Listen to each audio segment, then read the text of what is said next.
Hola, buenos días. Buen día, profe.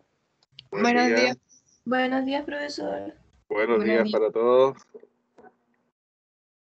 La clase de hoy comenzamos con lo que corresponde al aparato respiratorio, pero esta vez el aparato respiratorio bajo. Ustedes en cabeza habían visto parte del aparato respiratorio alto, la fosa nasal, después entre la cabeza y el cuello, lo que corresponde a la faringe, una estructura que cumple una doble función para la respiración, pero también formando parte de la coordinación con el aparato digestivo.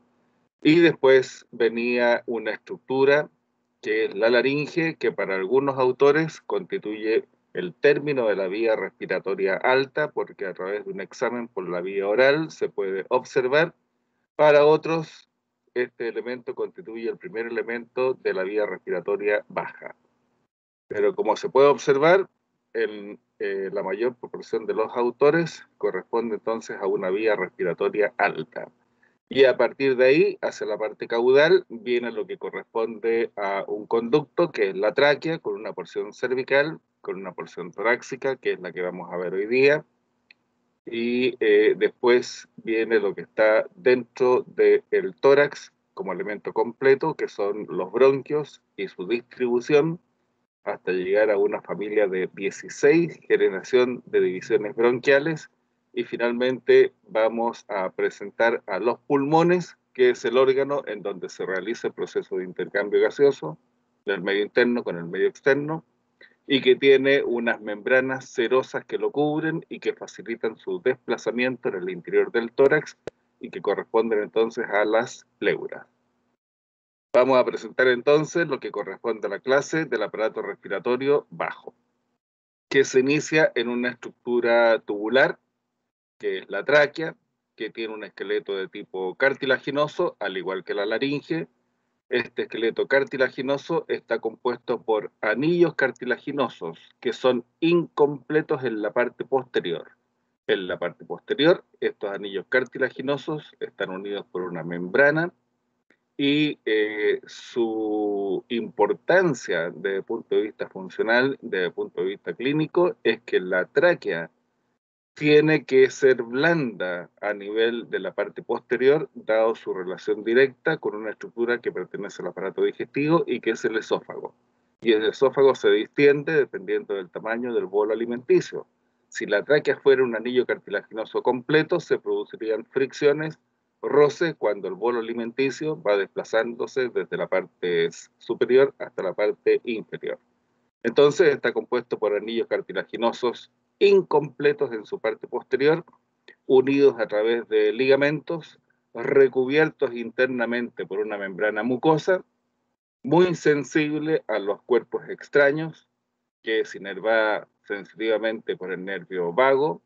También hay zonas en el interior de la tráquea que son altamente sensibles para estos cuerpos extraños, y cuando hay secreciones o cuerpos extraños en este punto, se produce entonces el reflejo de la tos para poder salir hacia la parte externa. Presenta una pequeña porción cervical y una gran porción torácica. Si ustedes se fijan, la tráquea, desde el punto de vista de las dimensiones, no es tan grande como uno lo observa en los atlas del Néter. Tiene aproximadamente entre 10 a 12 centímetros de longitud en las personas adultas, 10 centímetros de longitud para las mujeres, 12 centímetros de longitud para el hombre. Y como puntos de referencia topográfico superficial, si la laringe, si esta estructura que es la laringe se iniciaba a nivel de C4 y terminaba a nivel de C6, la tráquea lo hace a partir de la parte inferior del cuerpo de la vértebra cervical número 6 y se extiende hasta la parte inferior del cuerpo de la vértebra torácica número 4, coincidiendo con el límite de lo que corresponde al mediastino superior, el límite inferior. Y T4, si lo proyectamos hacia la parte anterior, si estamos examinando un paciente por posterior, es T4. Si lo hacemos por la parte anterior, es el ángulo esternal. La unión del mango con el cuerpo del esternón corresponde a la terminación de la tráquea. Y esta tráquea torácica, en ese punto, se bifurca y da origen a los dos bronquios principales. El bronquio principal del lado derecho y el bronquio principal del lado izquierdo. Aquí está la estructura desde el punto de vista general, desde la parte inferior de C6 hasta lo que corresponde a la parte inferior de T4 o bien al ángulo external. Como lo estamos viendo por la parte anterior, se ven los anillos cartilaginosos superpuestos uno sobre el otro. En esta vista lateral estamos viendo la tráquea con su estructura cartilaginosa, pero que es incompleta a nivel de la parte posterior, pero se cierra a través de tejidos blandos que la complementan en este sector. Dada su relación directa, lo vuelvo a repetir, inmediatamente hacia dorsal de la tráquea se encuentra lo que corresponde al esófago. Cuando nosotros revisamos el interior de la tráquea y el exterior también, el último anillo de la tráquea tiene una forma especial, tiene una particularidad. Si lo vemos desde afuera, este último anillo de la tráquea, que termina a la altura del ángulo external, se bifurca para dar comienzo al bronquio principal derecho y al bronquio principal izquierdo. Aquí estamos viendo una vista superior de la tráquea, que tiene una membrana mucosa, que tiene un músculo traqueal y da su relación inmediatamente posterior con el esófago torácico. Estamos observando las dimensiones comparativas entre lo que corresponde a un recién nacido y niño hasta los 12 años, lo que corresponde a una tráquea adulto, tanto para la mujer como para los hombres, y también estamos viendo algunas referencias de dimensiones para los bronquios. Si nosotros apreciamos las diferencias en términos de diámetro y longitud para un recién nacido, la longitud total tanto de la tráquea cervical como de la tráquea torácica es de 4 centímetros. Y el lumen interno, el diámetro interno, es de 4 milímetros. Si esto lo llevamos al tamaño de los adultos, en el caso de las mujeres mide 10 centímetros de longitud, en el caso del hombre mide 2 centímetros más, 12 centímetros de longitud. El diámetro interno en el caso de las mujeres es de 10 milímetros, 1 centímetro de diámetro, y en el caso del hombre, 12 milímetros de diámetro. Son estructuras bastante pequeñas. Pero estas diferencias en el recién nacido, a lo que son las diferencias desde el punto de vista del tamaño de la tráquea de los adultos, hace la diferencia cuando esta estructura sufre por un proceso de tipo inflamatorio. Aumenta el tamaño de la mucosa traqueal desde el punto de vista interno, se contraen los músculos lisos de la tráquea, de tal manera que en estas dimensiones se produce mucha obstrucción para el paso del aire. Sin embargo, en la tráquea de los adultos también se producen serias limitaciones para el flujo del aire, pero no son tan graves como lo puede ocurrir en el caso de los niños pequeños. Los bronquios se subdividen en un número de 16 generaciones y el último de los bronquios, que aquí ni siquiera lo alcanzamos a observar, el último de los bronquios recibe un nombre especial, se denomina bronquiolo terminal y en el adulto mide 1 milímetro de diámetro. Si uno piensa en la cantidad de secreciones que se producen por inflamación, por hiperreacción de las vías aéreas bajas, estos son los responsables entonces de colapsar las vías aéreas de conducción y que finalmente llegan al colapso desde el punto de vista pulmonar. Eso es importante. Y en el caso de los niños, estos miden menos de 1 milímetro de diámetro. Aquí estamos viendo la relación de la tráquea en su porción cervical y de la tráquea torácica, que se ubica entonces en el mediastino superior. Estamos viendo la relación del límite inferior del mediastino superior, en donde habían varios elementos, pero ahora nos estamos refiriendo entonces a la estructura que corresponde a la vía respiratoria baja y que corresponde entonces a la tráquea tanto cervical como torácica. Una presentación de proyección topográfica superficial para cuando ustedes examinen a un paciente. No lo van a dibujar, pero tienen punto de referencia a nivel del plano superficial Tienen, por ejemplo, las estructuras cartilaginosas de la laringe, que fácilmente se pueden palpar, que tienen movilidad activa en el sentido cefalocaudal, que tienen movilidad pasiva en el sentido de la lateralidad, que también es importante comprobarla. No importa que sea una explicación para un elemento de la región cervical, pero es importante. Cuando ustedes quieren saber cómo está la laringe y quieren verificar si no tiene tejidos adhesivos al resto de las estructuras dispuestas a nivel de la región cervical, ustedes le ponen la mano suavemente en los cartílagos de la laringe, le piden al paciente que degluta y van a observar, y ustedes mismos lo pueden hacer, que la laringe asciende y desciende de manera activa. Pero también ustedes pueden tomar la laringe y desplazarla lateralmente, tanto hacia la izquierda como hacia la derecha. Y se mueve pasivamente. Es más, al moverla se produce un sonido. Ustedes mismos en este momento lo pueden hacer. Suavemente toman la laringe y la desplazan tanto hacia la derecha como hacia la izquierda. Y se produce un sonido decrépito que se denomina el craqué laringio. Y ese craqué laringio indica que la laringe está completamente separada del resto de las estructuras y no presenta adherencia. Si hay alguna inflamación, si hay alguna tumoración, ese craqué laringio no se va a poder percibir. Después tenemos la proyección de la tráquea cervical, que termina a la altura de la incisura esternal, de la escotadura yugular.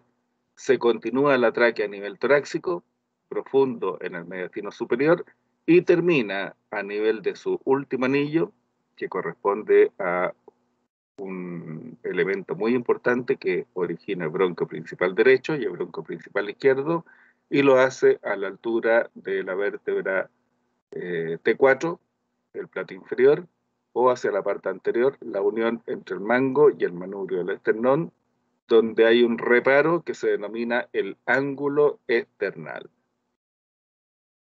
Estamos viendo una laringe a través de un instrumento que se denomina el broncoscopio, y esto corresponde al último anillo de la tráquea. Si nosotros lo observamos desde el punto de vista interno, el último anillo de la tráquea presenta un levantamiento agudo hacia la parte superior que se denomina carina traqueal. Y este último anillo de la tráquea, entonces, con este levantamiento que es la carina traqueal, divide este último anillo en un bronquio principal del lado derecho y en un bronquio principal del lado izquierdo.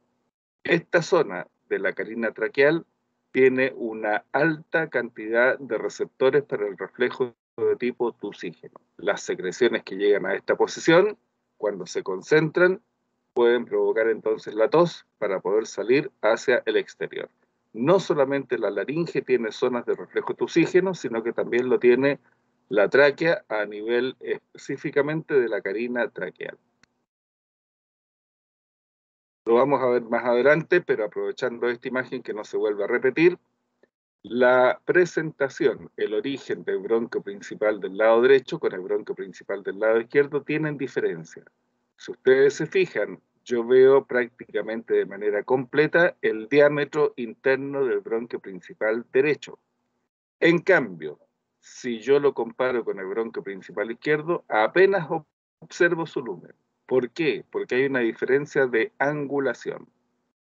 Este está más verticalizado, aproximadamente en un ángulo de 35 grados de inclinación en relación al plano medio. En cambio, este presenta una mayor angulación, aproximadamente 45 grados de inclinación en relación al plano medio. Porque este bronquio tiene una relación con lo que corresponde al margen izquierdo del corazón. En cambio, este otro bronquio tiene más una relación con el borde derecho del corazón. Después vamos a estudiar los elementos del corazón, pero este está más verticalizado, por eso lo puedo observar, y este está en un ángulo de 45 grados, en un plano intermedio entre el plano medio y el plano horizontal. Lo importante es observar la carina traqueal y la bifurcación, el diámetro y la inclinación de los bronquios principales, derecho e izquierdo. Algunos puntos de referencia, como ustedes ya no van a poder observar de manera directa a un paciente, tienen muchos elementos de referencia por la parte posterior, por la parte anterior y por la parte lateral. El yoides, por ejemplo, se ubica a la altura del cuerpo de la vértebra cervical número 4, lo que corresponde al músculo cricofaringeo, se ubica a la altura de S6, esa es la unión. La incisura esternal o escotadura yugular se ubica en la parte posterior a la altura de T2. En la parte anterior es fácil su identificación porque deja una marca a nivel cutáneo. La bifurcación de la tráquea en la parte posterior se establece a nivel de T4, igual que la terminación del arco aórtico, mientras que en la parte anterior lo hace a nivel del ángulo esternal. La arteria pulmonar, que es uno de los elementos vasculares importantes y grandes que salen del corazón, del ventrículo del lado derecho, se proyecta a la altura de la vértebra torácica número 6. La vena cava inferior, ustedes ya lo saben, a nivel de los hiatos aórticos del diafragma, se proyecta a la altura de T8, el esófago lo hace a la altura de T10, mientras que el hiato aórtico lo hace a la altura de T12. Las cruces o pilares del diafragma, también lo saben por la descripción del diafragma, la cruz del lado derecho se proyecta entre L1, L2 y L3, mientras que el pilar del lado izquierdo lo hace entre L1 y L2. Aquí se proyectaron un poco más abajo, pero la verdad es que llega solamente a las vértebras L1 y L2 por el lado izquierdo, mientras que el pilar derecho lo hace en L1, en L2 y en L3. El ombligo, si lo examinamos a nivel de la parte posterior, está a la altura de L4. En la parte anterior es fácil su identificación a través de la cicatriz umbilical. Estamos viendo la tráquea y su relación con elementos del tórax. La tráquea se encuentra inmediatamente por detrás del arco aórtico. En la parte anterior es cruzada fundamentalmente por el tronco venoso brachiocefálico del lado izquierdo. El derecho no tiene relaciones con la tráquea. Y además la tráquea hacia el lado izquierdo tiene una relación con la arteria carótida común del lado izquierdo, mientras que por la parte anterior tiene una relación con el tronco arterial brachiocefálico y después tiene una relación con lo que corresponde a los nervios laringios inferiores o laringios recurrentes, que lo hacen también por la parte lateral, en un surco dispuesto entre la tráquea y el esófago, que se denomina surco tráqueo-esofágico. Estos nervios son los responsables de controlar prácticamente a todos los músculos intrínsecos de la laringe, excepto al músculo cricotiroideo. El esófago es una relación inmediatamente por detrás de la tráquea, por debajo de S6 y hasta T4.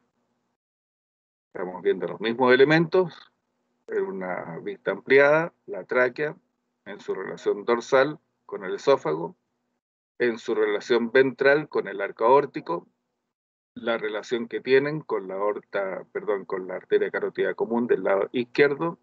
La derecha está un poquito más lateralizada, no tiene un contacto directo, pero sí tiene una relación con el tronco arterial brachiocefálico y después su división en arteria carótida común del lado derecho. También en el sector cervical, la tráquea tiene una relación con la glándula tiroides, específicamente por la parte anterior, con el istmo tiroideo, eventualmente con la pirámide tiroidea, en las variantes anatómicas en las cuales la glándula tiroides no se haya proyectado como corresponde desde el foramen ciego de la lengua hasta su punto de presentación final, que es en la región cervical, puede persistir una comunicación embriológica entre el istmo tiroideo y la continuidad embriológica con el foramen ciego. Y aparece entonces lo que corresponde al lóbulo piramidal. En la mayor parte de las personas que hayan completado su proceso de migración completa de esta glándula, este lóbulo tiroideo no existe. Pero si hubo un proceso de detención temprana, existe una persistencia de este lóbulo tiroideo. Lateral a la tráquea existen los dos lóbulos de la glándula tiroide que se apoyan entonces en sus bordes laterales. Aquí se ve muy bien la relación lateral de las arterias carótidas comunes, tanto en el lado izquierdo como en el lado derecho. El tronco arterial brachiocefálico la cruza por la parte anterior y después lateralmente se continúan con las carótidas. En el caso de algunas personas que tengan dificultades, por ejemplo, por obstrucciones a nivel del espacio infraglótico, las maniobras de reanimación de un paro cardiorrespiratorio por obstrucción va a ser imposible que se logre desobstruir esta vía aérea alta. Si el cuerpo extraño está en el espacio supraglótico, la maniobra de Hemlich, que consiste en una compresión de la parte alta de la cavidad abdominal, genera un aumento de la presión intratorácica y el cuerpo extraño que está en el espacio supraglótico puede salir violentamente expulsado hacia la parte externa y el paciente vuelve a respirar. Pero si el paciente se estaba riendo, si el paciente estaba hablando, la glotis va a estar muy abierta y va a entrar el trozo de carne, va a entrar el arroz, la bolita, el botón, cualquier cuerpo extraño va a pasar hacia el espacio infraglótico. Una vez que pasa por el espacio infraglótico y ustedes realizan la maniobra de Hemlich de compresión de la parte alta de la cavidad abdominal para poder generar una hipertensión a nivel intratorácico, ese elemento no va a poder salir. No va a poder salir porque la glotis corresponde al punto de mayor estrechamiento. Si se rió, si habló mientras estaba comiendo, la glotis estaba abierta. El cuerpo extraño pasó, se tapó la abertura inferior de la laringe y ese cuerpo extraño no va a poder salir con esa maniobra. En ese caso hay que realizar una maniobra que se denomina una traqueotomía, que es un corte. Es un procedimiento para poder realizar una vía aérea artificial por debajo de la laringe, traqueotomía, que es el corte, y después una traqueostomía, que es un abocamiento, que es un corte a nivel de los cartílagos de la tráquea. También se puede hacer una cricotomía, también es más frecuente hacer una traqueostomía, y una vez que se hace el abocamiento se instala una cánula. ¿Para qué? Para que esa cánula pueda permitir la incorporación del aire a la vía aérea baja a través de una vía aérea artificial. Si el paciente ha sufrido porque ha permanecido mucho tiempo en estado inconsciente, probablemente va a quedar con depresión de su sistema nervioso, va a requerir de un aporte ventilatorio que se hace entonces con un aparato que le va a proporcionar las presiones necesarias de gases para poder subsistir. Este es una ventilación mecánica a través de un procedimiento de una traqueostomía. A veces no es necesario esto y el ventilador mecánico se introduce entonces por la vía oral, pero la cánula tiene que llegar hasta la vía que corresponde a la laringe. Tenemos la estructura general que corresponde a las vías aéreas de conducción, pero también corresponde al punto límite en que comienzan a aparecer los elementos que forman parte del proceso de intercambio gaseoso entre el medio ambiente interno y el medio ambiente externo, que se denomina hematosis. Desde el punto de vista de las vías aéreas de conducción, bajas, porque ya sabemos las altas, está la tráquea, sabemos su longitud, su diámetro, están los bronquios principales, derecho e izquierdo, también denominados bronquios pulmonares o bronquios primarios. Después de estos bronquios viene una subdivisión. Cada una de estas flechas representa una subdivisión. Aquí están resumidas, pero los bronquios principales se llegan a dividir en 16 generaciones de bronquios. Aquí hay solamente 1, 2, 3 divisiones, pero son 16. Y estos bronquios principales después se dividen en bronquios secundarios o también denominados segmentarios. Eso los vamos a conocer hoy día. Después estos bronquios secundarios o segmentarios se vuelven a dividir en una segunda generación que se denominan bronquios terciarios o subsegmentarios. Estos bronquios se vuelven a dividir y así sucesivamente hasta llegar a la generación número 16. Y cuando llegamos a esa generación estamos hablando de los bronquiolos terminales. Los bronquiolos terminales, lo dijimos en la presentación, tienen en una persona adulta 1 milímetro de diámetro. En la generación número 16 de división bronquial tienen 1 milímetro de diámetro. A partir de esto se acaban las vías aéreas de conducción y comienza lo que corresponde a lo que constituye el pulmón. Los elementos que van a conformar el proceso de intercambio gaseoso entre el medio interno y el medio externo, la hematosis. Hay unas estructuras tubulares que en sus paredes presentan unas pequeñas dilataciones, escasas pero las tienen, y estos elementos pequeños que aparecen como unas dilataciones se denominan alvéolos. Los bronquiolos más pequeños que presentan en sus paredes alvéolos ya forman parte del pulmón, pero estamos hablando de una estructura microscópica. Y son los denominados bronquiolos respiratorios. ¿Cuál es la diferencia entre un bronquiolo terminal y un bronquiolo respiratorio? En que el bronquiolo respiratorio presenta alvéolos en sus paredes, en cambio el bronquiolo terminal no los tiene. Además de eso, no solamente hay bronquiolos respiratorios, sino que también hay unos conductos que se denominan conductos alveolares, que después dan paso y se abren en unas dilataciones como sacos que tienen la mayor cantidad de estas dilataciones que se denominan alvéolos. Estos son los sacos alveolares. Primero hay unos conductos pequeños, el conducto alveolar, que terminan en una dilatación, que es el saco alveolar.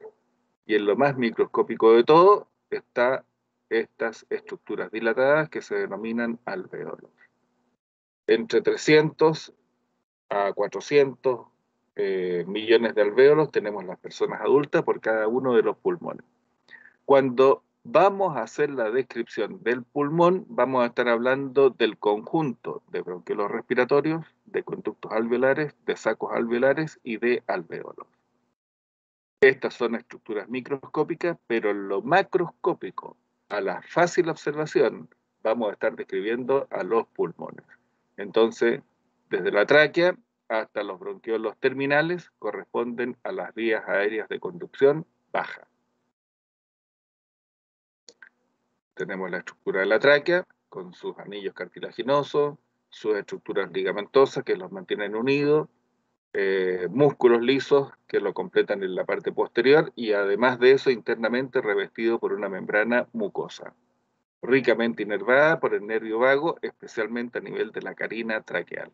En la unión del mango con el cuerpo termina la tráquea a nivel de este último anillo y da origen entonces a los bronquios principales derecho e izquierdo.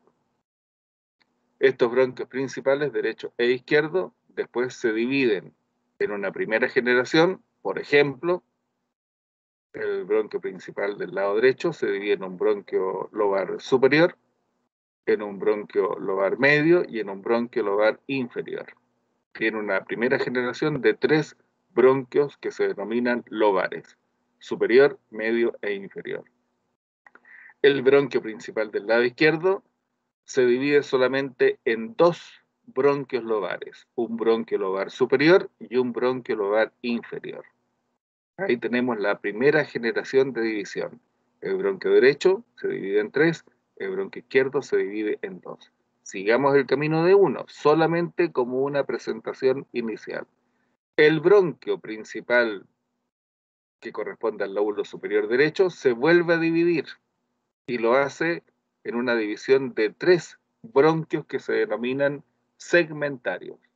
Y de acuerdo a la orientación espacial, un bronquio se va hacia la parte superior, ese bronquio apical, hacia el vértice del pulmón, un bronquio que se dirige hacia la parte posterior, este es el bronquio segmentario dorsal, y un bronquio que se dirige hacia la parte anterior, este es el bronquio segmentario ventral. Esta es la segunda división de generación. Y no los voy a complicar, pero cada uno de estos bronquios se vuelve a dividir, y ahí tendríamos la tercera generación, y se dividen en bronquios subsegmentarios. Desde el punto de vista clínico, en el examen físico-torácico, a través de la auscultación, ustedes van a llegar a determinar la afección que comprometa a los bronquios segmentarios. A través de un procedimiento de imagenología, de un escáner, de una resonancia, de una simple radiografía, ustedes van a poder llegar a detectar problemas que afectan a los bronquios subsegmentarios. Y aquí estamos entonces en la primera división, segunda generación de división, y cada uno de estos después llega a la tercera, cada uno a la cuarta, cada uno a la quinta, cada uno de ellos se subdivide 16 veces. Tenemos algunas estructuras que son importantes desde el punto de vista general, como diferencia entre el bronquio principal del lado derecho y el bronquio principal del lado izquierdo, que no salieron en la imagen. Pero se los voy a decir.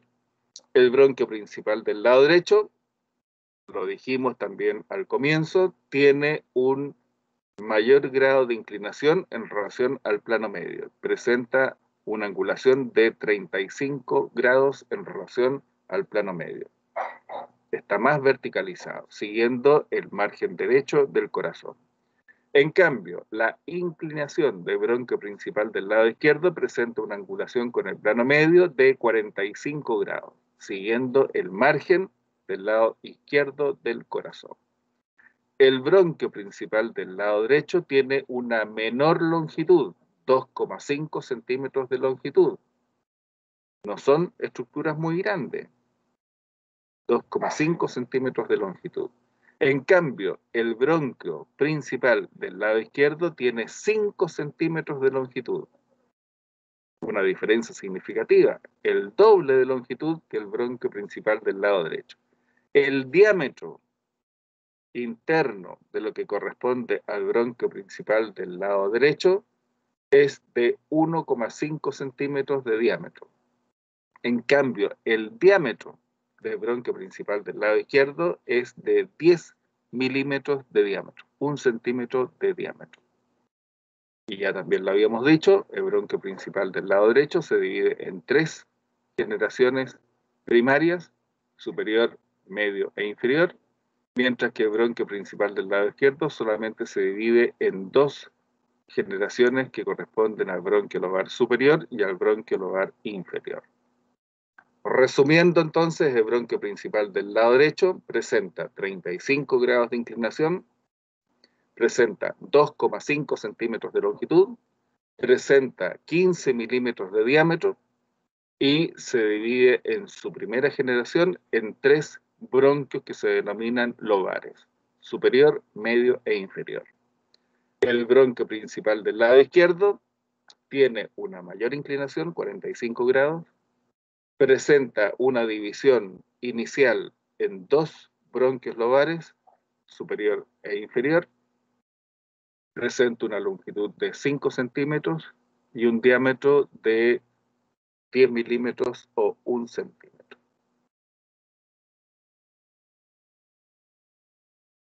Y después entonces se van subdividiendo hasta llegar al bronquiolo terminal, y lo que está en el recuadro corresponden a los bronquiolos respiratorios, a los conductos alveolares, al saco alveolar y en definitiva los alveolos.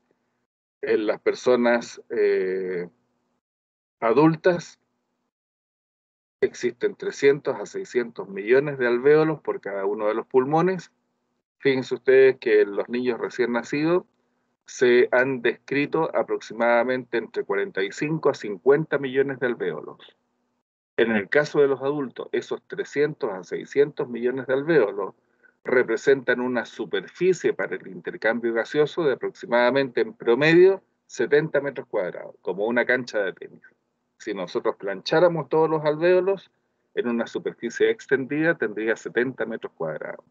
En el caso de los niños, que tienen aproximadamente entre 45 a 50 millones de alvéolos cuando recién están naciendo, esa superficie no llega más allá que los 12 metros cuadrados. Poca superficie de contacto debido al tamaño, al número de alvéolos, lo que en definitiva provoca los inconvenientes que pueden comprometer la vida de los pacientes cuando están en el periodo perinatal. Algunos accidentes, cuando los objetos logran avanzar hacia el espacio infraglótico, estos no van a salir con la maniobra de Heimlich, van a seguir el camino, en algunos casos, de la vía aérea correspondiente a la tráquea y a los bronquios. Y si ustedes se fijan, las dos imágenes corresponden a derivaciones del cuerpo extraño hacia el bronquio principal del lado derecho, porque está más verticalizado, porque presenta mayor diámetro, de manera que es más frecuente la ocupación de cuerpos extraños cuando siguen avanzando, cuando son pequeños, que ocupan el bronquio principal del lado derecho. Esta es la parte de un cierre metálico aparentemente por la densidad del objeto, y esto corresponde entonces, dice un clavo, pero su forma nos indica entonces que es un tornillo. Los niños pequeños muchas veces toman los objetos, comienzan a explorar, algunos se los meten por la nariz, otros se los meten por la boca, muy pocos se los meten por los oídos, y estos comienzan a avanzar si es que es un problema respiratorio. Si está en el espacio supraglótico, la maniobra de Heimlich va a ser suficiente para poder desobstruir la vía aérea. Pero si estaba con la glotis abierta al ingresar el cuerpo extraño, va a avanzar hacia el espacio infraglótico. Si se queda ahí, ese paciente se va a ahogar, porque es una vía respiratoria única. Y la maniobra de Heimlich no va a resultar. A ese paciente hay que realizarle una traqueotomía, posteriormente una traqueostomía, instalarle una cánula, hacer la exploración necesaria para poder extraer el cuerpo extraño que está en el interior. Si el cuerpo extraño es muy pequeño, logra descender por las vías aéreas bajas. Y lo vuelvo a repetir, la mayor proporción de avance es hacia el bronquio principal del lado derecho. Y estos niños ya no están ahogados, ya no están con un paro respiratorio. Estos son niños que hablan, si pueden hablar, si tienen edad suficiente. Son niños que lloran. Si es un paciente adulto, puede llegar por sus propios medios. Este paciente está respirando, porque si bien es cierto, presenta una obstrucción del bronquio principal derecho, queda el campo pulmonar y bronquial contralateral para que se pueda mantener la ventilación suficiente que le permita entonces caminar, hablar, solicitar algún tipo de ayuda para poder desobstruir.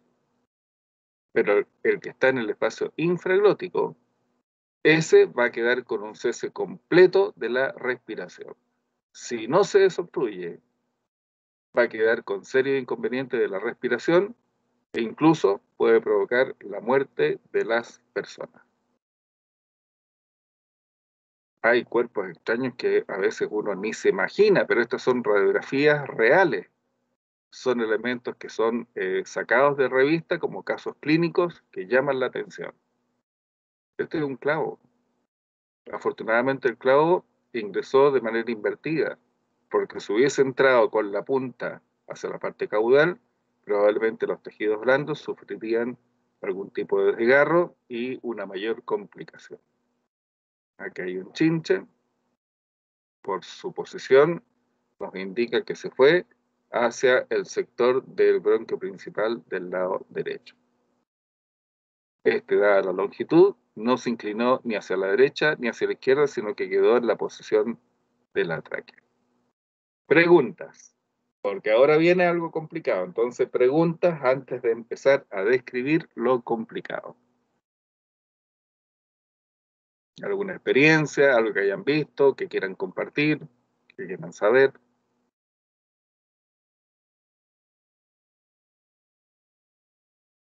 Se me durmieron todos. Profe, yo tengo una consulta. A lo Dígame. mejor es un poco, un poco estúpida. Es que Todo a sirve. veces, sí, a No, veces se no habla todos de sabemos de sistema todo. ¿Ya? y ahora usted habló, por ejemplo, al principio de aparato respiratorio. Como, ¿cuál es ¿Ya? la diferencia entre Ya. sistema y aparato? Cuando uno habla de aparato, es una estructura compleja que está formada por diferentes tejidos. Por ejemplo, aparato locomotor. Hay células de tipo musculares, hay células óseas, hay células cartilaginosas, hay elementos fibrosos, hay una cantidad de células distintas que conforman este aparato locomotor de huesos, músculos y articulaciones. Incluso podríamos incorporar al sistema nervioso como el gran responsable de poder mover este aparato locomotor. Un aparato es un sistema complejo de varios tejidos que lo componen, en pos de un objetivo común. Por ejemplo, si usted quiere hablar de sistema, todos los elementos referidos a la descripción de ese conjunto de elementos corresponden a un mismo tipo de célula, a un mismo tipo de tejido. El sistema óseo, el sistema articular, el sistema muscular. Pero si usted los agrupa, es el aparato locomotor.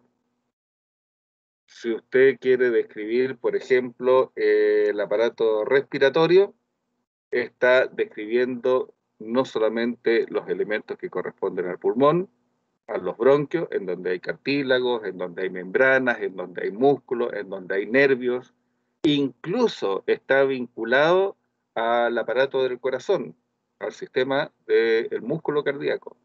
Entonces, también se habla de un aparato cardiorrespiratorio. Puede ser una diferencia semántica, porque algunos hablan también del sistema cardiorrespiratorio, pero si es aplicado al concepto de definición histológico, debiera llamarse el aparato cardiorrespiratorio, porque son células distintas que los van componiendo, pero en pos de un mismo objetivo, que es mantener el proceso de hematosis o intercambio gaseoso del medio interno con el medio externo. El sistema renal, el sistema endocrino, que está formado por glándulas que fabrican compuestos químicos que los liberan al torrente sanguíneo. Pero uno puede hablar de diferentes cosas, pero esa es la diferencia desde el punto de vista del concepto general. Aparato es una estructura macro, grande, y sistema es un aparato, ahí me confundo, sistema es un conjunto de elementos que cumplen una determinada función con células similares. Ya, profe, muchas gracias. ¿Ya? ¿Alguna otra consulta sobre bronquios, tráqueas, laringe, carina? Yo, profe, Dígame. no me quedó totalmente claro lo de las 16 divisiones. Entonces, ¿Ya? desde el bronquio principal hasta el bronquiolo terminal, esas son 16 divisiones. ¿O Claro. cómo?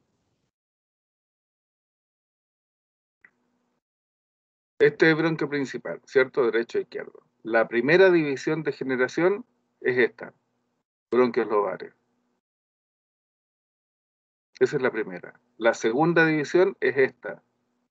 Cada bronquio lobar se divide en una segunda generación que da, de acuerdo a la orientación espacial, un segmento apical hacia arriba, un segmento dorsal hacia atrás, un segmento ventral. Cada uno de ellos, por ejemplo, el bronquio lobar medio da dos segmentos, uno medial, el otro lateral. El bronquio lobar inferior da más segmentos, un apical, un medial, un ventral, un lateral y un dorsal. Pero estos que yo estoy describiendo en relación a la orientación espacial es la segunda división de generación. Esta es la primera, este es el bronquio principal, y su primera generación de hijos, por decirlo así, lobar superior, medio e inferior. Estos hijos, esta generación tiene una nueva división, que serían estos, y cada uno de estos, no lo voy a hacer, hay otra imagen para ello, se vuelve a dividir en una tercera generación, y la tercera en una cuarta, y la cuarta en una quinta, hasta llegar a 16. Por eso cuando estamos hablando de la 16 generación, estamos hablando de las últimas estructuras de las vías aéreas. Y aprovechando la imagen, los bronquios tienen la misma estructura de la tráquea, tienen la misma estructura de la laringe, están compuestos por anillos cartilaginosos, por lo menos los bronquios principales, que son incompletos en la parte posterior. En la parte posterior tienen una membrana, que a diferencia de la tráquea se denomina membrana bronquial, Internamente están revestidos por membrana mucosa y tienen músculos lisos bronquiales, que son controlados por el sistema nervioso autónomo. Eso lo vamos a ver en la última diapositiva, tal vez no en esta clase, que son controlados por el sistema nervioso simpático y por el sistema nervioso parasimpático, control vagal. Pero cuando estamos hablando de los bronquios, que ya se van dividiendo en una primera, en una segunda, en una tercera, en una cuarta, las estructuras que conforman las paredes de los bronquios siguen como estructura general formado por lo mismo que habíamos descrito en la laringe y en la tráquea y en los bronquios principales, pero ya no como anillos completos o incompletos, sino que como placas cartilaginosas. Aquí ya no vemos anillos, vemos placas, y estas placas tienen ligamentos, membranas que los mantienen unidos, internamente están revestidos por una membrana mucosa y tienen músculo liso bronquial. La estructura es la misma, pero ya no vamos a encontrar anillos cartilaginosos incompletos a nivel de las divisiones de bronquios segmentarios, subsegmentarios y hasta llegar a la número 16. Los bronquiolos terminales, por ejemplo, no tienen cartílago, solamente tienen membrana, solamente tienen músculos lisos y una membrana mucosa interna. Si además de eso le sumamos que tiene 1 milímetro de diámetro, fácilmente colapsan en los procesos de tipo inflamatorio o infeccioso. Aquí se puede ver, estos son anillos cartilaginosos incompletos de la tráquea, estos son anillos cartilaginosos bronquiales de los bronquios principales derecho e izquierdo, atrás tienen una membrana bronquial, internamente presentan membrana mucosa, presentan músculos lisos bronquiales. Estos ya son bronquios segmentarios y cambia, ya no tienen anillos, sino que tienen placas de cartílago que están unidos por ligamentos, que en su parte media tienen músculos lisos bronquiales y que internamente tienen una membrana mucosa. Y así sucesivamente, hasta cuando llegan a la generación número 16, aquí siguen el camino de uno, pero cualquiera de estos podría ser lo mismo.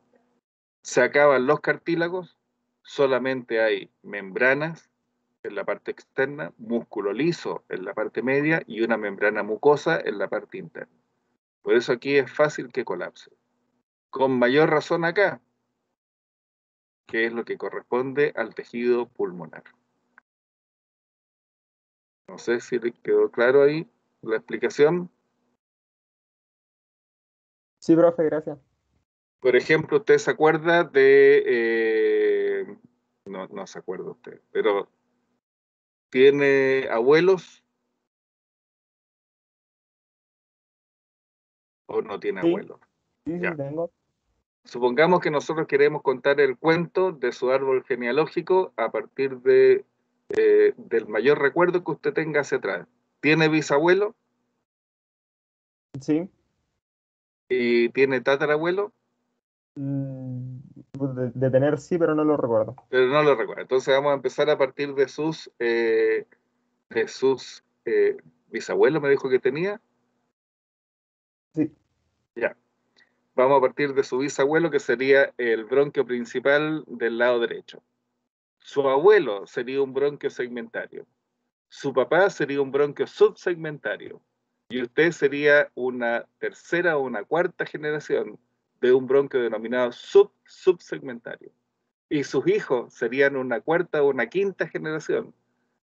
Y ni siquiera vamos a llegar a seguir adelante, pero de aquí a 16 generaciones más, usted ya ni siquiera se va a acordar, ni siquiera se va a proyectar en quiénes van a ser hacia el futuro, porque para eso van a tener que transcurrir varios años. Esto es lo mismo. De una estructura grande, finalmente llegamos a una estructura pequeña, que relativamente está alejada de estos bronquios principales, que es muy pequeña y que colapsa fácilmente. Entonces, ustedes, desde el punto de vista clínico, van a conocer esto, los bronquios lobares, los bronquios segmentarios, pero no van a llegar a describir los bronquios subsegmentarios, ni los subsegmentarios, ni los bronquiolos terminales. Pero en imágenes sí, ahí sí se puede ver, pero en el proceso de inspección, palpación, percusión y ocultación no lo van a poder hacer, porque son estructuras muy pequeñas, como esto, por ejemplo. Este es el bronquio principal derecho, este es el izquierdo, esta es la primera generación, bronquio lobar superior, bronquio lobar medio, bronquio lobar inferior. El izquierdo tiene dos generaciones de división, un bronquio lobar superior y un bronquio lobar inferior. Sigamos primero el camino de este. Estos están destinados a sectores del pulmón, pero estamos hablando de bronquio. Los pulmones tienen la misma organización. Si se aprenden estos, se aprenden los otros. Tiene una primera división que se va hacia el vértice de los pulmones. Este es el segmento apical. En denominación clínica, en denominación de imagenología, este segmento apical del lóbulo superior también se puede denominar B1, con números romanos o con números árabes, B1. En algunos informes, simplemente ustedes van a poner B1 derecho, y quien lee el informe va a saber exactamente cuál es el lugar comprometido. Después, hay un segmento que se va hacia la posición dorsal del lóbulo superior, lo que está en verde. Y este segmento se denomina el segmento dorsal del lóbulo superior derecho, o B2. B2 en números romanos o B2 en números árabes. Y un tercer segmento que se va hacia la parte anterior, que aquí está pintado de color celeste, que se denomina el bronquio segmentario ventral del lóbulo superior, o también denominado B3. Este es B1, este es B2, este es B3. Vamos a seguir el camino de este, no nos interesa. Nos interesa el rojo, el verde y el celeste en su tronco principal, pero fíjense lo que va a pasar. El B1 se divide en un bronquio, que es el B1A y el B1B. Estos son subsegmentarios. Si seguimos el camino del B1A, se vuelve a dividir. B1A y B1B y cada uno de ellos se vuelve a dividir después. Entonces nosotros desde el punto de vista clínico, en la ocultación, en la inspección, en la palpación, en la percusión, vamos a llegar a proyectar hasta acá, hasta los bronquios segmentarios. En imágenes se puede observar hasta acá, hasta las familias, yo les diría que hasta la cuarta o quinta generación. El bronquio lobar medio se divide en dos bronquios segmentarios. Uno que se va hacia la parte lateral del lóbulo medio, que es el B4, y otro que se va hacia la parte medial, que es el denominado B5. El bronquio lobar medio tiene solamente dos generaciones de bronquios segmentarios, B4 o segmento lateral del lóbulo medio y B5 o segmento medial del lóbulo medio. Y después vienen las divisiones para el bronquio lobar inferior, que tiene un bronquio segmentario que se queda en la parte alta. Este es el segmento apical, porque el lóbulo inferior también tiene un vértice apical, o también denominado B6, siguiendo el orden de los números que habíamos descrito. Si este es el B4, B5, este es el B6. El primero del lóbulo inferior derecho. Después viene este, que está pintado de color verde, que es el B7, que es el único bronquio segmentario que no tiene posibilidades de ser auscultado, percutido u observado, porque mira hacia el corazón, está dispuesto hacia la cara medial del pulmón. Solamente en imágenes uno puede observarlo y puede diagnosticar situaciones que pueden estar ocurriendo en este sector, basal medial, B7. Después hay otro segmento, que es el B8, que es el denominado el basal ventral. Basal ventral, B8. Después viene otro segmento, que es el denominado B9, que es el basal lateral. Y finalmente viene otro segmento, que aquí está pintado de un color rojo diferente al café que está acá, que es el B10 o segmento basal dorsal. El bronquio segmentario correspondiente al lóbulo inferior derecho se divide en 5 segmentos: apical, basal medial, basal ventral, basal lateral, basal dorsal. ¿Por qué basales? Porque están en la parte caudal del pulmón. La base de los pulmones, que se apoya a nivel del diafragma, está en esta posición. Por eso estos son segmentos basales: medial, ventral, lateral, dorsal. Y por eso este, que también corresponde al bronquio lobar inferior, es apical, porque está en el vértice del lóbulo inferior. Lo vuelvo a repetir entonces: apical, dorsal, ventral, B1, B2, B3. Lóbulo medio, segmento lateral, segmento medial, B4, lateral, B5, el medial. Para el lóbulo inferior, el B6 es el apical, el B7 es el basal medial, el B8 es el basal ventral, el B9 es el basal lateral y el B10 es el basal dorsal. ¿Qué pasa con el bronquio principal del lado izquierdo? Que tiene una división de bronquio lobar superior y bronquio lobar inferior. Primera generación de división. La segunda división del bronquio lobar superior es distinta al del lado derecho.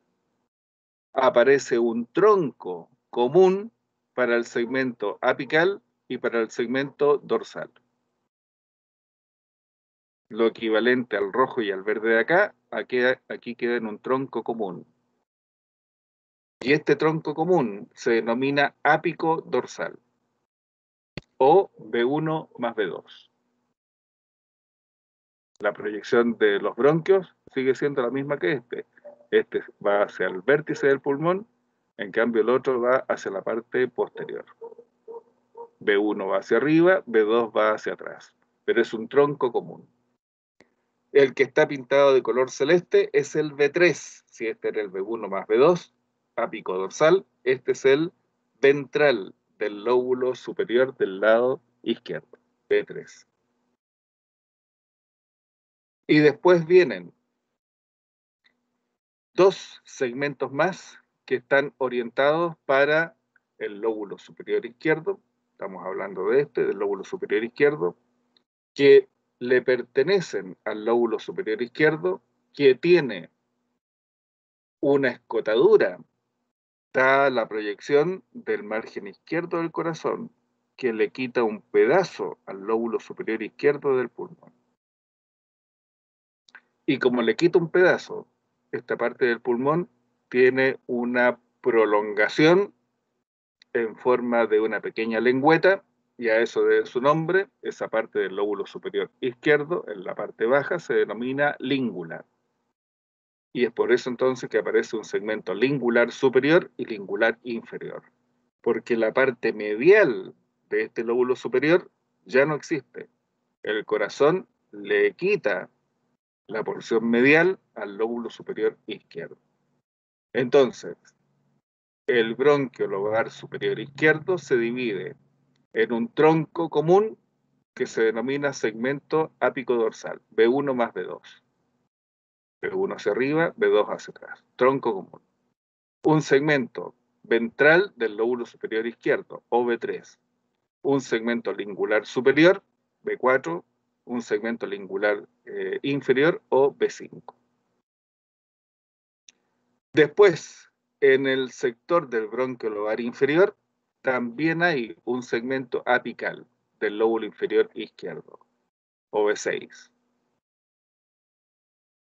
Hay un tronco común, otra vez, al igual que lo que está ocurriendo aquí, que reúne los segmentos basal medial y basal ventral. Este es B7 más B8. Recordemos que el B7 era el medial, que B8 era el ventral. Aquí hay un tronco común que se denomina ventromedial o anteromedial, B7 más B8. Sigue existiendo un segmento lateral, B9, y sigue existiendo un segmento que se va hacia la parte posterior, o es el B10. Todos estos son basales y hay un solo segmento apical. Lo vuelvo a repetir, entonces nosotros vamos a llegar a describir los segmentos bronquiales. Los subsegmentos y la generación número 16 solamente desde el punto de vista del concepto, que la última de las vías aéreas de conducción se denomina bronquiolo terminal, no tiene cartílago, tiene solamente membranas, tiene músculo liso y tiene una membrana mucosa que lo reviste internamente. Aquí está el esquema desde el punto de vista de la descripción general en palabras, pero les repito que también es muy importante porque en procedimientos de imagenología o en descripciones de tipo diagnóstica se utilizan también los números. B1, B2, B3, B4, B5, B6, B7, B8, B9, B10 para el lado derecho, B1 más B2, B3, B4, B5 para los lingulares superior e inferior, B6, un tronco común para el segmento ventromedial y un segmento lateral independiente de un segmento basal dorsal, que en este esquema no salió muy independiente, pero son independientes. La descripción para que ustedes puedan leerla, o ahora o más adelante, pero léanla para ver si encuentran algún tipo de duda que la puedan representar en este momento.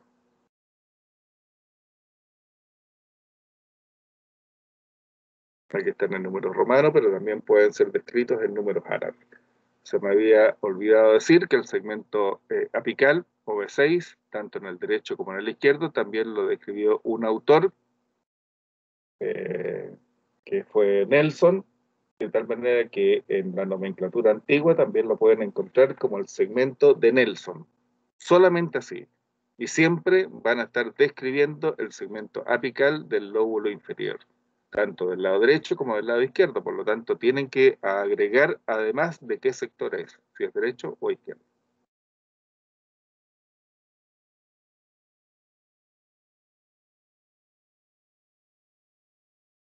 Solamente una correlación desde el punto de vista hacia la orientación clínica. Estas vías aéreas bajas pueden obstruirse por múltiples causas. Aquí estamos viendo el interior de un bronquio que presenta paredes inflamadas. Hay un incremento de la circulación a nivel de los elementos vasculares que están dispuestos en las paredes bronquiales. Eso permite que las paredes se vayan engrosando por una primera causa de obstrucción, disminuye el diámetro interno. La membrana mucosa que los reviste puede estar hiperreactiva, generando mayor cantidad de secreciones, un segundo elemento que produce obstrucción, dificultad para el paso del aire. La musculatura lisa bronquial puede tener espasmos, contracciones mantenidas a través del tiempo, como una reactividad al aire frío, a la humedad, a infecciones virales, bacterianas o a elementos que tengan contaminantes en el flujo de aire que nosotros estamos respirando. Y la musculatura al contraerse, otra vez va a provocar una dificultad para el normal flujo del aire, obstrucción. Y ustedes van a tener que escuchar los ruidos a nivel de laringe, a nivel de tráquea, a nivel de bronquios, a nivel de pulmones. Cada uno de estos ruidos tiene una característica distinta. Ustedes van a saber cuál es el ruido de pulmón, cuál es el ruido de bronquio. Ruidos provocados por obstrucción de broncoespasmo de la musculatura, ruidos provocados por secreción, que se escuchan como burbuja, o ruidos provocados por una estenosis, por un estrechamiento del diámetro interno, van a ser completamente distintos y les van a ayudar a determinar qué es lo que puede estar dañado y cuál es el medicamento que ustedes van a elegir para poder darle solución a su paciente. A lo mejor algún mucolítico para eliminar las secreciones con expectorante, a lo mejor un antiinflamatorio, algún tipo de corticoide, a lo mejor un bronco relajador de la musculatura lisa bronquial para evitar el espasmo muscular, y a veces, sobre todo en los niños pequeños, las mamás o los parientes del paciente se asustan porque el médico le dio una gran cantidad de medicamentos. Lo que tienen que explicar ustedes es que la obstrucción de ese niño, de ese paciente, puede deberse a múltiples factores. Y por eso es que tienen que dar medicamentos que tengan objetivos distintos. Broncodilatadores que actúan sobre la musculatura lisa, mucolíticos expectorantes para facilitar los fluidos de la secreción del árbol traqueobronquial, antibióticos en el caso de haber algún tipo de infección. Todos tienen objetivos distintos y ustedes tienen que educar. Si no educan, si no le explican, probablemente van a comprar un medicamento. No le compréis tanto medicamento al niño que se va a intoxicar. Pero si ustedes le explican, se los van a administrar. Pero si no le explican, probablemente van a elegir uno, el más conocido, el que más le digan que compren. Ustedes tienen que hacer valer su posición desde el punto de vista de la instrucción, de la educación, si no al paciente porque es un niño, al adulto que lo lleva al niño. Si es un paciente adulto que entiende fácilmente la conversación, una muy buena explicación. Si usted convence a su paciente, ese paciente le va a hacer caso y se va a mejorar. Si usted es una eminencia como médico, pero no le explica a su paciente, ni le da la importancia que requiera, le puede dar los mejores medicamentos, puede acertarle en el diagnóstico, pero su paciente no le va a creer. Y probablemente va a ir a otra consulta y va a ir a otra consulta hasta que llegue finalmente a un profesional que le explique en palabras simples qué es lo que tiene y por qué tiene que tomar determinados medicamentos. Ese paciente va a confiar en el profesional y va a tener una mejor disposición para lo que usted le va a indicar. Eso es muy importante, muy importante. Aquí estamos viendo una representación esquemática de algo microscópico. Estamos viendo un bronquiolo terminal, aquí estamos viendo un bronquiolo respiratorio, porque ya en sus paredes tiene estas pequeñas dilataciones que son los alvéolos. Aquí estamos viendo un conducto alveolar que termina en una dilatación, que es el saco alveolar, que es el que tiene la mayor cantidad de dilataciones denominadas alvéolos. Y a esta estructura, lo dije en las diapositivas iniciales, cuando nosotros lo podemos observar fácilmente a la simple vista, estamos describiendo el pulmón. En lo macroscópico, esto es el pulmón. Bronquiolos respiratorios, lo que corresponde a los conductos alveolares, a los sacos alveolares y en definitiva donde se produce el intercambio, que son los alvéolos. Y estos alvéolos tienen una rica vascularización con elementos que le hacen aportes de oxígeno que va hacia el interior de los alvéolos y tiene elementos vasculares que desde el interior de los alvéolos está sacando sangre con CO2. Estos son los capilares correspondientes a la arteria pulmonar y capilares correspondientes a la vena pulmonar, que como no hemos visto corazón, por ahora solamente los describimos. La arteria pulmonar aquí está representada por capilares que tienen una tonalidad azul, porque tienen una alta carga de CO2 que proveniente desde el corazón se tienen que dirigir hacia los alvéolos para traspasarse a los alvéolos y salir por las vías aéreas de conducción. Y de color rojo estamos viendo unos capilares de unos vasos que se denominan venas pulmonares, que captando el oxígeno que está en el interior de los alvéolos, son traspasados a estos vasos de las venas pulmonares que ahora van al encuentro del corazón con una sangre cargada de una alta concentración de oxígeno. Por ahora solamente eso. De color azul, capilares de la arteria pulmonar; de color rojo, capilares venosos de las venas pulmonares. Las venas pulmonares trabajan con una alta proporción de oxígeno. Los capilares de la arteria pulmonar trabajan con una alta concentración de CO2. Y a través de las paredes delgadas de los alvéolos se produce el intercambio de oxígeno por CO2.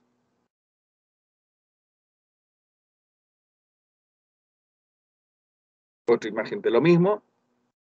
Este ya es un bronquiolo respiratorio porque tiene un alvéolo Este es un conducto alveolar porque termina en un saco, que es el saco alveolar, y cada una de estas dilataciones, sea en los bronquiolos respiratorios o en los sacos alveolares, son los alvéolos. Entre ellos, internamente, tienen una circulación colateral a través de unos orificios que se denominan poros de Kohn. Eso lo van a ver después en fisiología. Y entre los conductos alveolares y los sacos alveolares también hay unas comunicaciones que se denominan canales de Lambert. También lo van a ver en fisiología.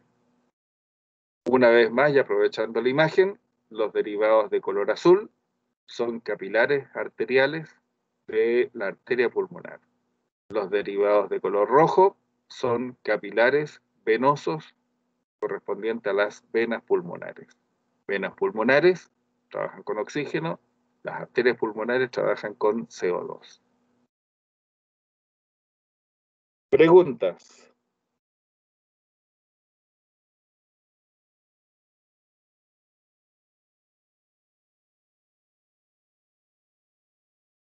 Esta es la forma, ¿sí?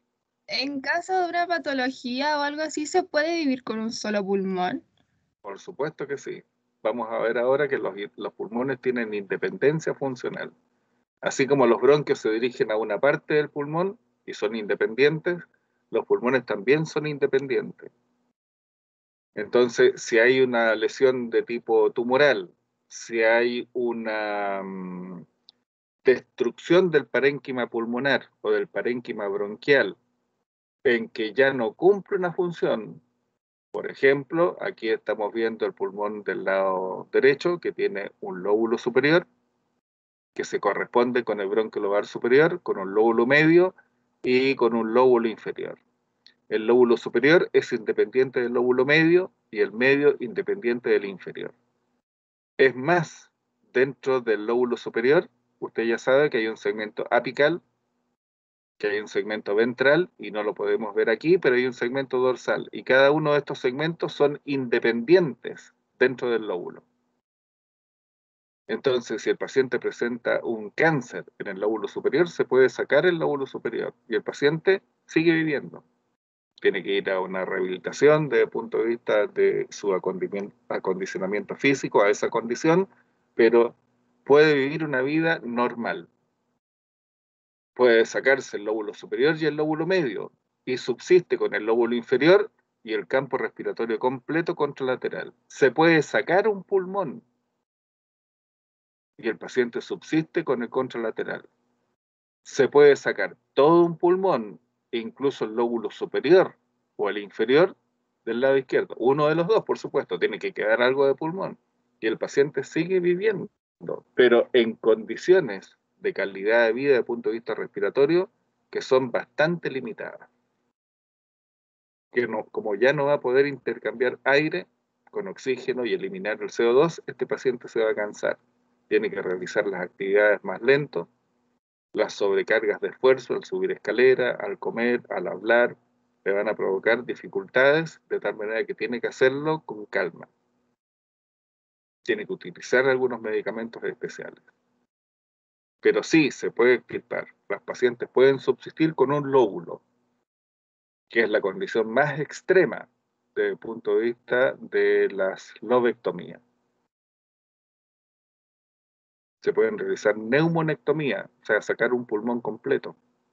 Lobectomía, sacar un lóbulo completo. Y el paciente sigue viviendo. Cuando ya los dos pulmones están afectados de manera completa, como por ejemplo en este caso, en donde hay una fibrosis pulmonar bilateral, el último recurso para este paciente es el trasplante pulmonar. Si no, se muere. Cada día que pasa va a tener más restricciones desde el punto de vista ventilatorio. Y corazón y pulmón están estrechamente ligados, porque el corazón le manda sangre a los pulmones con CO2, pero el corazón recibe sangre de los pulmones con una alta cantidad de oxígeno. Entonces, si se altera la función del aparato respiratorio, influye en el corazón. Si se altera la función cardíaca, influye directamente sobre el aparato respiratorio. Los dos están estrechamente ligados. Este es el color natural del corazón, de un color rosado pálido, pero este es muy, muy ideal porque es color rosado pálido, pero con algunos tintes oscuros. Aquí se ven pocos tintes oscuros. Dependiendo de los ambientes en los cuales viven las personas, las partículas de menos de 2 micrones ingresan en el torrente de aire e impactan dentro del tejido pulmonar o bronquial y nunca más vuelven a salir. El tejido linfático lo que hace es encapsularlo, adherirlo al parénquima bronquial o al parénquima pulmonar, y esto le resta elasticidad al tejido bronquial y pulmonar. Por eso es muy importante evitar los contaminantes ambientales, evitar fumar, evitar vivir en ambientes contaminados. Hay algunas patologías que, bueno, son crónicas, también producen fibrosis como consecuencia de un proceso de cicatrización natural, pero le restan elasticidad al bronquio y al pulmón. Este es un pulmón de una persona fumadora. Así es como se ven. Los tintes oscuros ahora adquieren prácticamente gran parte de la superficie, si hiciéramos un corte, en lo superficial y en lo profundo. Si este pulmón se insufla por una determinada cantidad de aire, tiene que salir lo mismo. Este pulmón a la persona le cuesta insuflarlo porque es menos elástico, pero también cuando va a eliminar el aire no sale en su totalidad. Y así se va deteriorando la calidad de vida de estas personas.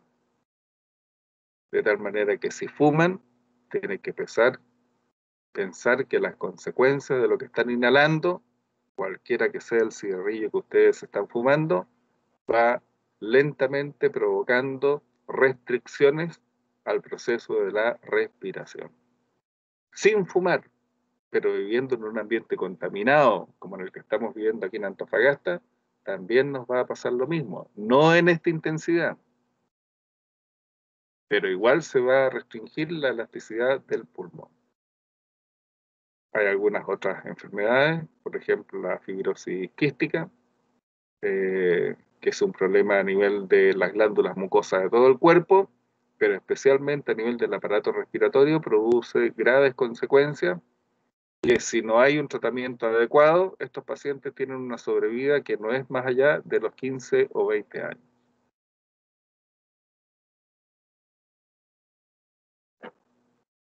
La forma característica de los pulmones es una forma cónica, la mitad de un cono.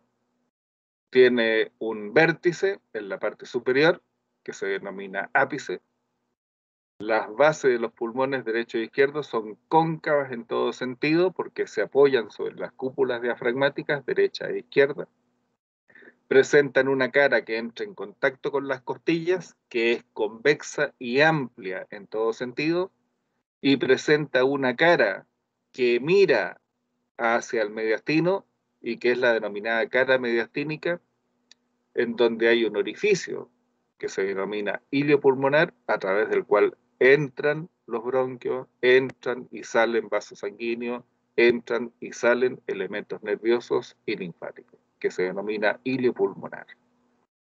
La superficie de los pulmones es recorrida por unas depresiones desde la parte superficial hasta la parte más profunda, que se denominan fisuras o cisuras pulmonares. Y estas depresiones organizan sectores dentro del pulmón que se denominan lóbulos o lobos. En el caso del pulmón del lado derecho tiene 2 depresiones, recuerda la orientación del espacio. Esta es la fisura horizontal, esta es la fisura oblicua, lo que determina 3 sectores: un lóbulo superior, un lóbulo medio y un lóbulo inferior. El pulmón del lado izquierdo tiene solamente una depresión que aquí apenas lo alcanzamos a ver, y lo divide en 2 sectores: lóbulo superior y lóbulo inferior. Este es el corazón, que le quita la parte medial al lóbulo superior del lado izquierdo, y entonces deja esta prolongación que se denomina língula. Y aquí van los segmentos lingulares bronquiales. Este es el segmento lingular superior y este es el segmento lingular inferior. Los bronquios siguen el contorno de los bordes del corazón. El bronquio principal del lado derecho, en este borde, de 35 grados. En cambio, el borde del margen del corazón izquierdo está en una angulación de 45 grados. Esa es la explicación de por qué uno es más angulado que el otro. Este es un pulmón sano, esto es más acorde con la realidad. Nosotros, si no fumamos, tenemos los pulmones así. Estas partículas de polvo nunca pueden volver a salir. Impactan en el tejido y no salen nunca más. Por eso, mientras más contaminante y mientras más edad nosotros tengamos, más fibrosos y poco elásticos van a ser los pulmones. Si la persona fuma, como acá, mucho más restrictivos los movimientos del pulmón. Le va a costar más ingresar el aire y le va a costar más eliminar el aire. Pregunta, antes de terminar, ¿cuánto creen ustedes que nosotros respiramos normalmente? Una respiración que todos nosotros estamos haciendo en este momento. ¿Cuánto en cantidad de aire nosotros respiramos por cada ventilación? Si no lo saben, digan una cifra aproximada. Los pulmones miden aproximadamente entre 25 a 30 centímetros de alto, por 20 o 25 centímetros en el sentido antero-posterior. Cada uno de los pulmones.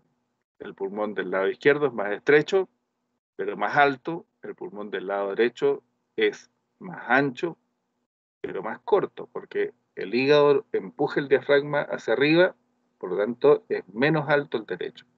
Como no hay hígado en el lado izquierdo, el pulmón izquierdo es más alto en su diámetro longitudinal. Pero el derecho es más ancho en el sentido transversal y el izquierdo es más angosto porque el corazón le resta un pedazo. ¿Cuánto creen ustedes que nosotros respiramos por cada respiración? ¿Como 1 litro de aire? Menos. Menos que eso. Sí, profe, igual es poco porque cuando uno infla un globo, como que no Tiene lo que hace soplarlo sentir. varias veces. Sí. Ese es un buen dato, ¿eh? No se me hubiese ocurrido, pero es una buena observación. Nosotros, en cada movimiento respiratorio, movilizamos aproximadamente 500 centímetros cúbicos de aire. Medio litro de aire. Pero de ese medio litro de aire, lo que queda en las vías aéreas es aproximadamente 150 centímetros cúbicos, lo que queda en la fosa nasal, lo que queda en la faringe, en la laringe, en la tráquea y en los bronquios, que no llegue al pulmón, está solamente ocupando ese espacio, que se denomina el espacio muerto, anatómico, ese aire que queda en esos sectores, son 150 centímetros cúbicos. Si le quitamos a los 500 o 150 centímetros cúbicos, lo que nosotros intercambiamos a nivel pulmonar son 350 centímetros cúbicos. Eso significa aproximadamente una lata de bebida para los dos pulmones. Eso es lo que entra en el proceso de intercambio.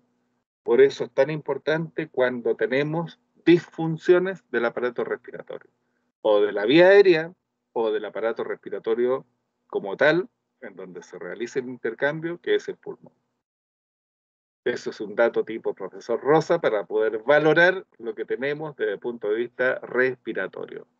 Pensar 2, 3 o más veces si queremos inhalar algo que vaya a provocar contaminación a las vías aéreas o al pulmón. Los dejo por hoy día y nos vemos la próxima semana. Profe, Sí, dígame. al final, ¿qué supo Al de la final. presencialidad? Aquí está. El laboratorio presencial de integración de tórax quedó dispuesto para el día 8 de noviembre, el primer grupo. Voy a publicar los grupos de 15 a 16:30. Ese es lo que está establecido por horario. Después de esto nos echan del laboratorio El día martes de 15 a 16:30 horas vamos a estar 3 profesores en el laboratorio. Tenemos que utilizar 2 laboratorios para mantener el aforo de los laboratorios. Después se cambian los grupos. Y como el laboratorio empieza a las 3 de la tarde y termina a las 4:30, 1 hora y media, ustedes deben estar antes de las 15 horas, porque a las 15 horas nosotros empezamos el laboratorio. Y previo a eso, ustedes tienen que recibir instrucciones y tienen que recibir la indumentaria adecuada para poder trabajar. Eso significa una cofia, una pechera plástica, el par de guantes, la mascarilla. Entonces, todo eso tienen que hacerlo antes. Entonces, la solicitud es que lleguen a partir de las 14:30, porque ya a las 3 de la tarde tienen que hacer ingreso al laboratorio y empezar a trabajar. ¿Cuál era la otra pregunta? La presencialidad. Hasta el momento solamente valen las actividades presenciales que fueron planificadas al inicio del semestre. La única diferencia que teníamos era que aquí estaba planificado para el día, me parece que el 5 y el 6 de noviembre, me parece que esa era la fecha, viernes y sábado, eso no correspondía, y se modificó para el día lunes 8 y martes 9 de noviembre.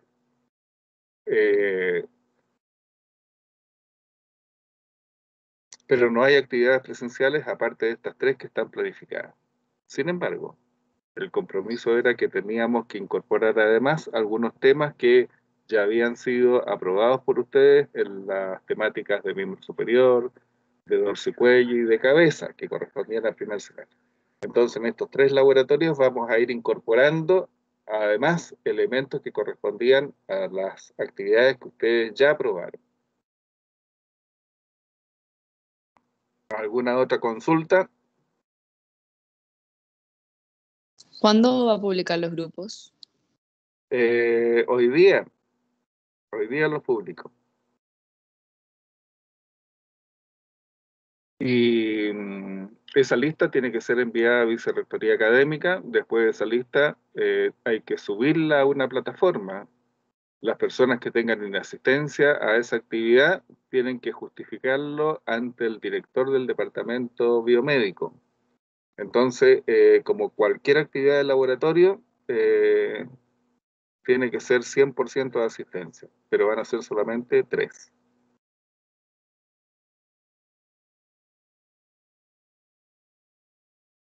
Ya, profe, muchas gracias.